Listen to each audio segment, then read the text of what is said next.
যে রসুল সাল্লাল্লাহু আলাইহি ওয়াসাল্লাম তিনি ছিলেন একজন শ্রেষ্ঠ রাজনীতিবিদ। এটা আপনাদের বিশ্বাস হয়? হয়তো। তিনি ছিলেন একজন শ্রেষ্ঠ বাবা, একথা আপনারা বিশ্বাস করেন? আচ্ছা।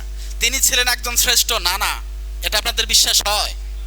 তিনি ছিলেন একজন শ্রেষ্ঠ স্বামী, এটা আপনাদের বিশ্বাস হয়? তিনি ছিলেন একজন শ্রেষ্ঠ ব্যবসায়ী, এটা কি আপনাদের বিশ্বাস হয়? তিনি ছিলেন শ্রেষ্ঠ সত্যবাদী, এটা আপনাদের বিশ্বাস হয়? তো সব যদি বিশ্বাস হয়, তিনি ছিলেন একজন শ্রেষ্ঠ সাংবাদিক। আল্লাহ পাকের হক কথাগুলো, সঠিক কথাগুলো মানুষের সামনে যাহা শুনেছেন আল্লাহর কাছে, যাহা বলেছেন তাই মানুষের সামনে প্রকাশ করেছেন। তিনি তো সাংবাদিক, তিনি তো সত্য সাংবাদিক। কথা বলেন ঠিক কিনা?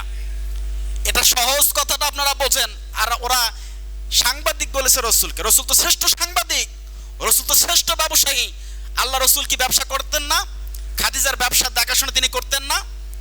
করেছেন। তিনি শ্রেষ্ঠ ব্যবসায়ী। যদি আপনি ব্যবসায়ী হতে চান, রসুল্লাহ আদর্শের দিকে তাকান, তিনি কিভাবে ব্যবসা করেছেন তাকে ফলো করেন। শ্রেষ্ঠ বাবা হতে চান, রসুল্লাহর দিকে তাকান, তাহলে আপনি বুঝতে পারবেন, আপনি শ্রেষ্ঠ বাবা হতে পারবেন।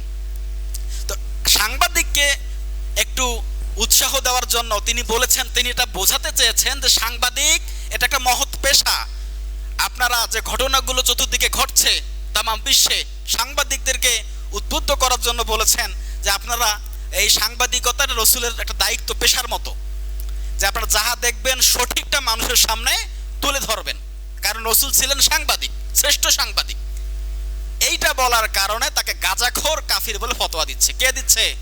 আপনার আমার মতো সাধারণ জনগণ দিচ্ছে না হুজুরা দিচ্ছে? আমির হামজা ভাই তিনি কিন্তু যেমন তেমন আলেম না। দেখেন, সে সত্য কথা বলতে গিয়ে 3 বছর জেল খেটেছে।